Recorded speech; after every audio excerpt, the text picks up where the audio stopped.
여러분 안녕하세요. 네, 우리가 요약지 강좌입니다. 자, 우리가 이번에는 이제 문자 데이터 표현 방식에 대해서 살펴보겠습니다. 자, 문자 데이터에는 우리가 BCD, ASCII, EBCD, IC 코드가 있죠. 그것에 대해서 이제 여러분 살펴보고요. 세 개의 코드 중에서 이제 문제가 출제가 된다. 그러면 현재는 ASCII에 대해서 많이 물어보고 있습니다. 우리가 이제 기본적으로 알 거는 BCD 코드는 몇 비트로 이루어졌다? 6비트로 이루어졌군요. 그래서 네모를 이제 이렇게 6개를 그려보는 거죠. 그래서 무조건 이 네 부분을 우리 뭐라 그러냐? 디지트 부분, 남은 두 개를 이제 존 부분이다라고 하고 있습니다. 그래서 6비트로 구성이 되어 있으니까 몇 가지를 구현할 수 있어요? 2의 6승까지. 2의 6승은 64가 되죠. 그래서 64가지를 표현할 수 있어요. 이렇게 된다라는 거죠. 자, 그런데 이제 BCD 코드는 이제 각 자릿수를 4비트의 이진수로 바꿔버린다. 그래서 숫자 같은 경우는 숫자는 존 부분이 어차피 0이니까 보통은 이제 숫자 같은 경우는 하나당 10진수 하나당 4비트로 구현을 해버리는 거죠. 그래서 459를 BCD 코드 방식으로 표현을 하시오. 그러면 이거 하나당 0100 이렇게요. 이거는 0101. 이거는요 1001 이런 식으로 이제 표현을 한다라는 거죠.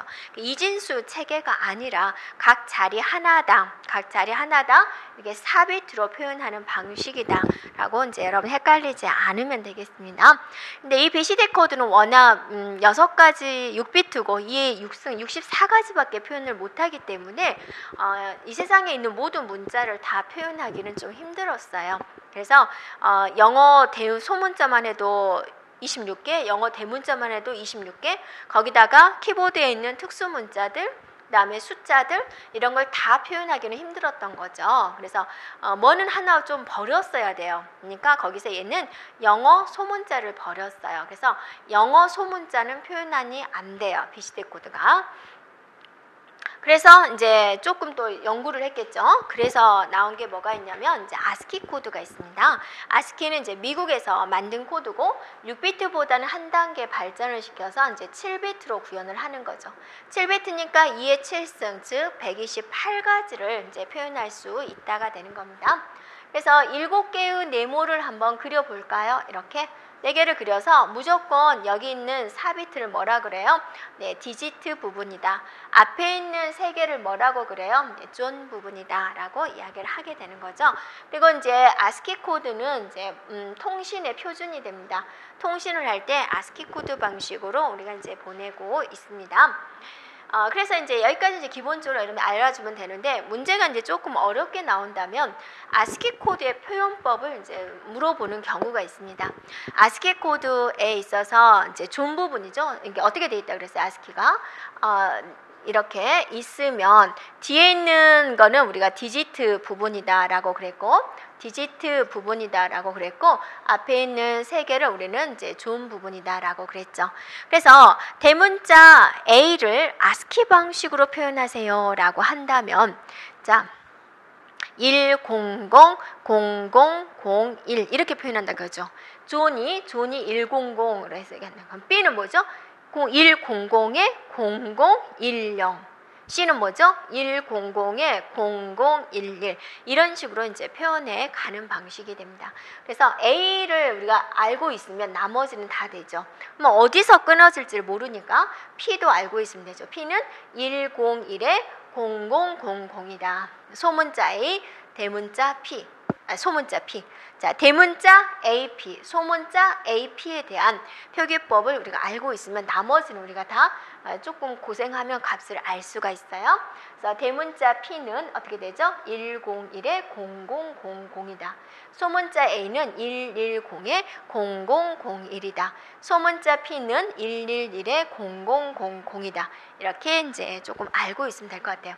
어쩌다가 이제 이런 걸 한 번씩 물어보는 경우가 있습니다. 자, 그러다가 또 EBCD IC 코드는 이제 8비트로 구현된 거예요.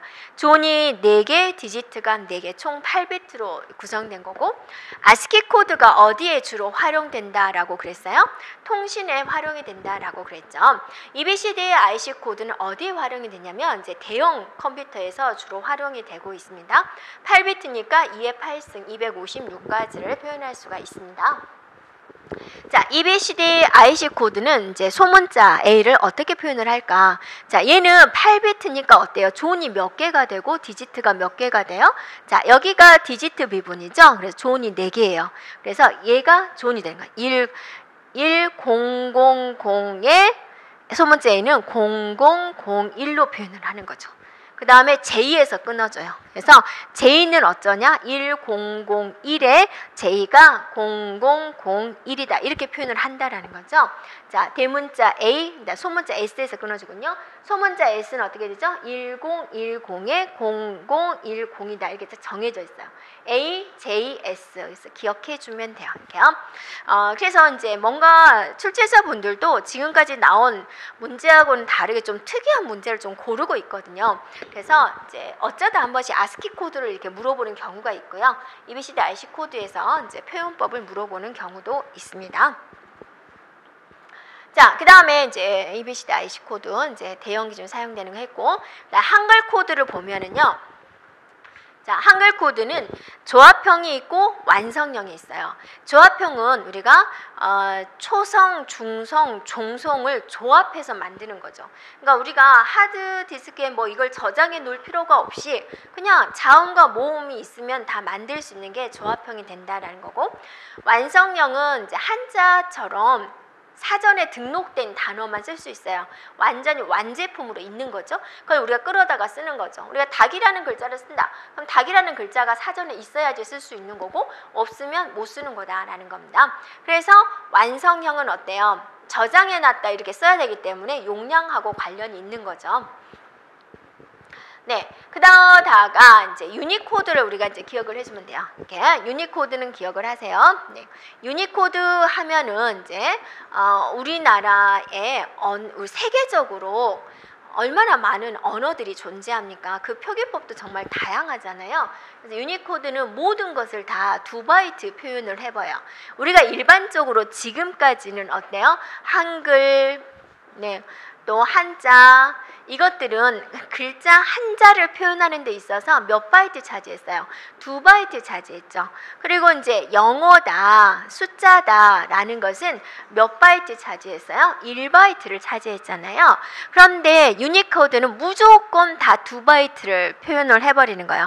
한글, 한자, 숫자, 영어 다 뭐 공백 그런 거 아무 상관없이 무조건 다 2바이트로 표현해버리는 국제 표준화 코드가 됩니다. 자, 그 다음에 이제 그 다른 코드들은 또 뭐가 있을까 한번 살펴보면은 가중치 코드, 비가중치 코드, 자보수 코드, 에라 검출 코드 많아요. 이렇게요. 네. 그래서 가중치 코드다 그러면 자릿수에 따라서 어떤 값이 주어지는 것을 말을 해요. 이렇게. 그래서 8421 코드, 2421 코드 각 자리값이다 이런 거죠. 이런 말을 하고 있습니다. 비가중치 코드는 자리값이 있는 게 아니라 어떤 목적을 위해서 만든 코드가 되고요. 네, 자보수 코드도 있고 에라 검출 코드. 에라 검출 코드는 우리가 기억을 하세요. 네, 그래서 다음 중 에라 검출 코드가 아닌 것은 자 그렇게 나오는데 페리티하고 해밍은 여러분이 이제 좀 들어봤죠. 네, 그 외에도 이런 코드들도 에라 검출 코드다라는 겁니다. 자, 가중치 코드의 예를 보세요. 네. 자, 8421 코드, 2421 코드, 5421, 84-21 코드, 5111 코드 이런 코드들이 있습니다. 자, 8421 코드에 하나 예를 줬죠. 네. 그래서 만약에 0011이다. 그럼 841 이게 10진수로 얼마냐? 그러니까 1248 그러니까 3이다라는 거죠. 네, 자리에 따라 값이 있으니까. 자, 그 다음에 84-2-1 코드가 있다라는 거죠. 84-2-1 코드는 뭐예요? 만약에 이게 있다. 그러면 얘는 뭐예요? 네. 자, 이게 있다. 그럼 뭐예요? 얘가 3중. 화면 넘어갔군요. 네. 자, 얘가 있다. 그럼 이 자리가 뭐죠? 네, 4의 자리죠. 얘가 4의 자리. 그다음 얘가 무슨 자리죠? 마이너스 1의 자리죠. 그러니까 4 빼기 1은 뭐죠? 3이 되는 거죠. 이런 식으로 이제 계산하는 게 자, 이 코드가 되겠습니다. 자, 그다음에 이제 3초각 코드가 있다. 3초각 코드는 3만큼 더해서 만든 코드를 우리 3초각 코드가 되죠. 그래서 여기서 보면은 만약에 3이다. 그러면 3에다가 3을 더하면 6이 되는 거죠. 그래서 이렇게 되는 거죠. 그러니까 10진수로 3을 더해서 2진수로 바꾸든지 2진수 자체에서 0012를 더하든지 그렇게 하여튼 3을 더해서 만든 코드다. 3초각 코드는 왜 존재하느냐? 0은 뭘로 표현하죠? 이렇게 표현하죠. 그러니까 이 학생이 결석을 해서 0점인지 시험을 안 봐서 0점인지 구분하기 위해서 3초각 코드가 있다는 게 실제로 0인지 신호가 없은 건지 구분하기 위해서 자, 3초각 코드가 있다라는 거죠. 자, 3초각 코드는 좀 쉽잖아요. 그런데 은근히 또 시험 문제 한 번씩 물어보고 있습니다. 네. 그러니까 예를 들어서 2를 3초각 코드로 표현하면 얼마인가 그렇게. 그 다음에 이제 그레이 코드는 좀 과거에 조금 나왔던 문제들인데요. 얘는 AD 변환기에 사용이 돼요. 아날로그 디지털 변환기에 사용이 된다라는 거죠. 특징적인 게 뭐냐? 숫자가 하나씩 올라갈 때 한 군데의 변화만 가지고 있어요. 1비트의 변화만으로 다음 값을 만들어내고 있습니다. 그럼으로써 변화되는 곳이 한 군데이기 때문에 오류의 발생을 줄일 수가 있다라는 겁니다. 네. 자, 그리고 이제 여러분이 그레이 코드는 여러분이 이진수를 가지고 그레이 코드로 만드는 방법 기억해 줘야 되고 그레이 코드를 이진수로 바꾸는 방법을 기억해 줘야 되고 여기에 쓰이는 회로도가 무엇이냐? 베타적 5하다라는 것까지 기억해 주면 되겠습니다. 예를 들어서 0110이라는 이진수가 있는데 그거를 그레이 코드로 한번 바꿔보자 라는 거예요. 그러면 처음에 건 0이 나고 두 개를 베타적 5화를 해서 1 다르면 1이니까 다르면 1 그래서 0110을 그레이 코드로 바꿨더니 0101이 되더라 라는 거죠. 그러면 우리가 또 그레이 코드를 이진수로 바꿀 수 있어야 되겠죠? 그레이 코드를 이진수로 바꾸려면 어떻게 할까? 맨 앞에 있는 거 내려오고 이 밑에 있는 것과 둘이 베타적 5화를 한다라는 거죠. 베타적 5화 이렇게 0110 원래 값으로 왔다라는 거죠. 이거를 회로도를 그려보면 어떻게 될까? A, B, C, D가 있는데 얘는 내려오고 얘와 얘를 베타적 5화를 한다. 이런 식으로 구현을 할 수가 있겠죠. 이렇게 이거는 이진수를 그레이 코드로 바꾸는 회로도가 되는 거고 자 그러면 다시 또 그레이 코드를 이진수로 바꾸는 건 어때요? 내려오면 얘와 얘를 베타적 5화를 한다. 얘와 얘를 베타적 5화를 하고 얘와 얘를 베타적 5화를 한다. 이렇게 구현할 수가 있겠다라는 거죠. 네. 자 그래서 그레이 코드는 이제 여러 가지 이제 다른 코드에 비해서 이제 조금 출제가 되고 있기 때문에 요즘엔 좀 출제가 안 되고 있는데 그래도 기억을 하는 게 좋겠습니다. 자, 그 다음에 이제 또 무슨 코드가 있을까요? 네, 자보수 코드가 있습니다. 자보수. 네, 자기 보수의 성질을 가지고 있다. 여러분이 3초각 코드, 241 코드, 84-1 코드, 5111 코드가 있는데 자보수 코드다. 이건 이제 0부터 9까지 각각의 코드 방식으로 표현을 해놨어요. 그럼 얘와 얘는 어떤 관계인지 보세요. 반전이죠. 얘와 얘도 반전이고 반전이군요. 이렇게 자기 반전이 존재하는 것 이게 이제 자보수 코드다 이렇게 말을 하고 있습니다. 얘도 보세요. 반전되죠? 이렇게 이제 여러분 따져보면 되겠습니다. 네. 자, 그 다음에 이제 중요한 페리티 코드가 되죠. 페리티 코드는 어떤 특징을 가지고 있어요? 자, 오류를 검사라는 거죠. 오류가 있나? 라고 검사만 하는 거예요. 그러니까 우리가 디지털이니까 0 아니면 1이잖아요. 어떤 자리값에서 오류가 발생이 돼요. 0인데 오류가 발생이 됐어요. 원래 뭐였다라는 소리예요? 1이었다라는 소리죠. 네, 그래서 고칠 수 있잖아요. 0을 1로 고치면 되잖아요. 근데 고치진 못해요. 고치지 못하고 단순히 여기서 오류가 발생했어요 라는 걸 알려주는 게 바로 페리티 코드가 됩니다. 그래서 페리티 코드 코드 하면 왜 존재하죠? 오류를 검사하기 위한 것이다. 그러니까 데이터 통신에서 상대방한테 메시지를 보내서 내가 보낸 메일의 전문이 그대로 전달되길 원하잖아요. 님이 이런 말도 있잖아요. 이런 말도 있죠. 님에다가 점 하나만 찍으면 남이 되네요. 뭐 이런 노래도 있잖아요. 그러니까 어쩌다가 내가 님이라고 보냈는데 어쩌다가 뭐가 먼지가 하나 날라와가지고 여기다 점이 하나 붙어졌다 그거죠. 그러면 전혀 내가 의도하지 않은 다른 문장으로 가버리기 때문에 큰일 나는 거잖아요. 오류는 절대로 일어나면 안 되는 거잖아요. 그래서 오류가 일어났나 라고 계속 체크를 해줘야 되잖아요. 그래서 그게 패리티 코드가 된다라는 거죠. 그러면 패리티 코드는 어떻게 해서 오류를 검사를 할까라는 거예요. 1의 개수를 세요. 1의 개수가 이제 처음에 결정을 하죠. 상대방하고 우리 어떤 방식의 패리티를 할까라고 이제 약속을 하는 거죠.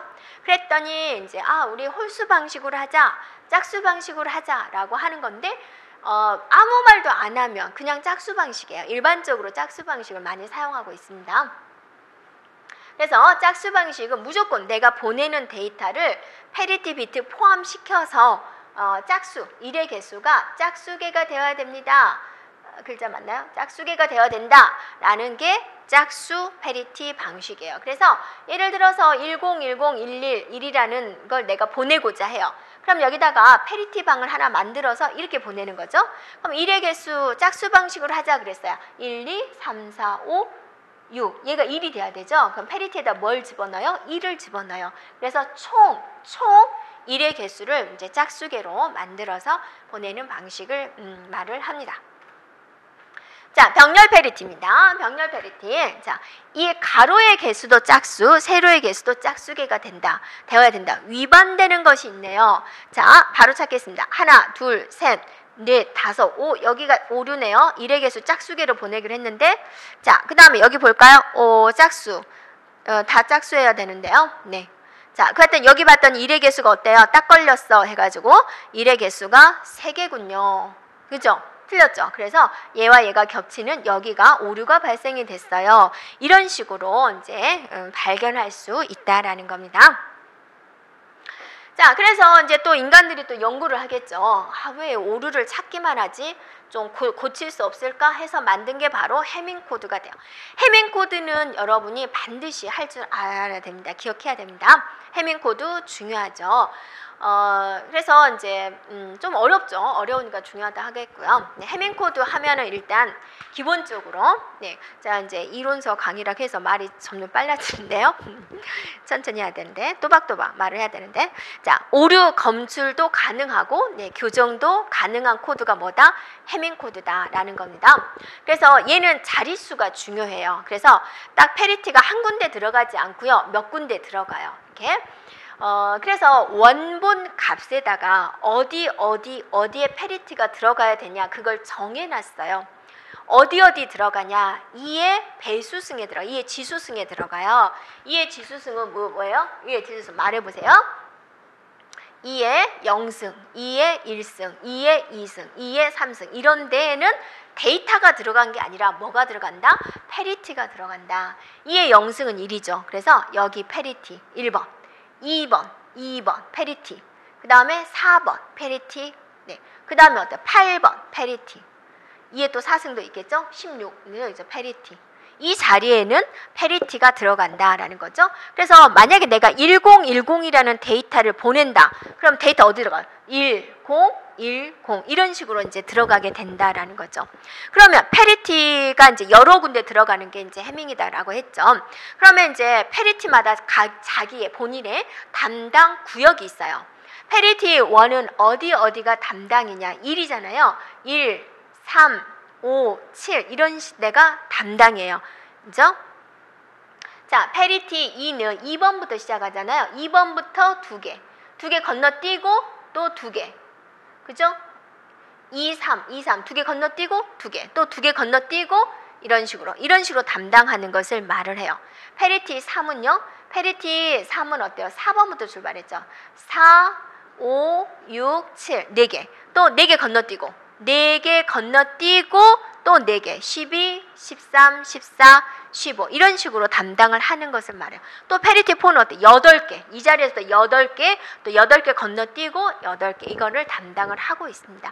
자, 우리 시험 문제는 보통 이제 이 정도까지 출제가 되고 있더라고요. 이렇게 출제되는 방식은 내가 보내려고 하는 데이터가 1010이다. 해밍 코드를 구성하시오. 그럼 여기가 10, 10. 그럼 얘는 뭐 들어와요? 이렇게 해야죠. 1은 빼고, 자, 3에는 1이 들어왔군, 5에는 0이 들어왔군, 7에는 0이 들어왔군. 우리가 짝수 방식으로 하기로 했지? 그럼 내가 뭐가 돼야 되지? 1이 되어야 되는구나 라고 이제 결정을 하는 거죠. 여기서. 자, 페리티 2는요. 2, 3, 3이 뭐죠? 1이에요. 6이 뭐죠? 1이에요. 7이 뭐죠? 0이에요. 짝수가 됐네? 그럼 내는 0이면 되겠군. 내가 0이 된다라는 거죠. 자, 페리티 3는 봅시다. 4, 5, 6, 7이에요.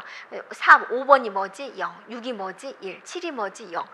내가 뭐가 돼야 되겠다? 1이 되면 전체 1의 개수가 홀수가 되겠군요. 그래서 실제적으로 내가 1010이라는 데이터지만 이게 전송이 될 때는 어떻게 가는 거예요? 10, 11, 010 이런 식으로 해서 전송이 간다라는 거죠.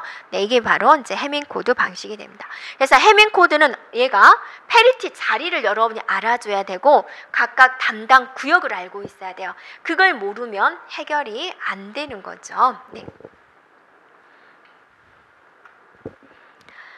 네, 되겠죠? 네, 그것에 대해서 이제 살펴보고요. 네.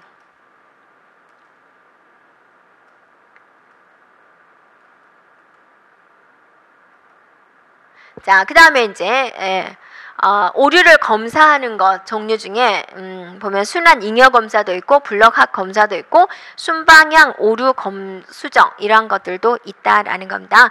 순방향 오류 수정 같은 경우는 내가 데이터를 보냈어요. 보냈으면 바로 거기서 수정이 해버리는 거죠. 그러니까 내가 어떤 보세요. 내가 있죠? 순방향 오류. 자, 이건 내가 A라는 데이터를 상대방한테 보냈다 그거죠. 그러니까 내가 어떤 서류를 작성을 해가지고 상대방한테 서류를 보냈어요. 여기다가. 근데 보니까 날짜를 내가 분명히 2019-12-31 이런 방식으로 쓰라고 했는데 여기서 보낼 때 깜빡 잊고 2019.12.30 이렇게 한 거 이렇게 고쳐야 된다라는 거예요.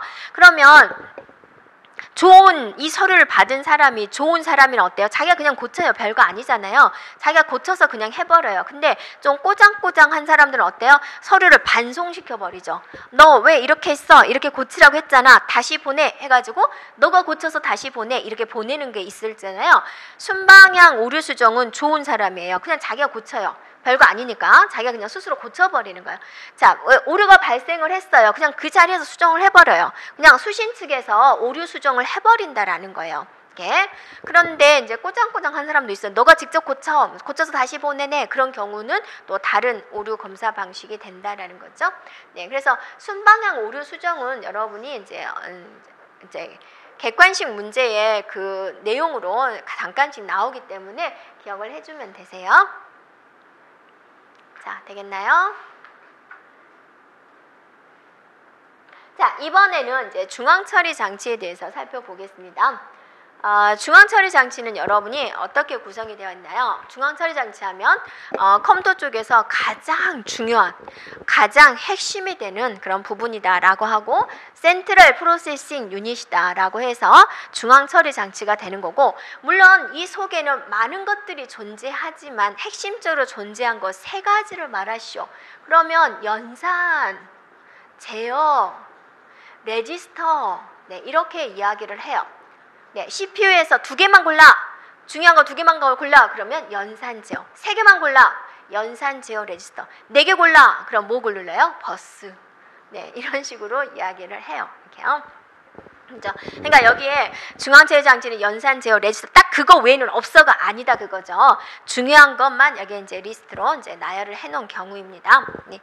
그리고 이제 또 이제 여기서 이제 중요한 것은 뭐예요? 네, 클럭 주파수가 됩니다. CPU의 성능을 체크하는 것 중에서 이제 클럭 주파수가 있다라는 거죠.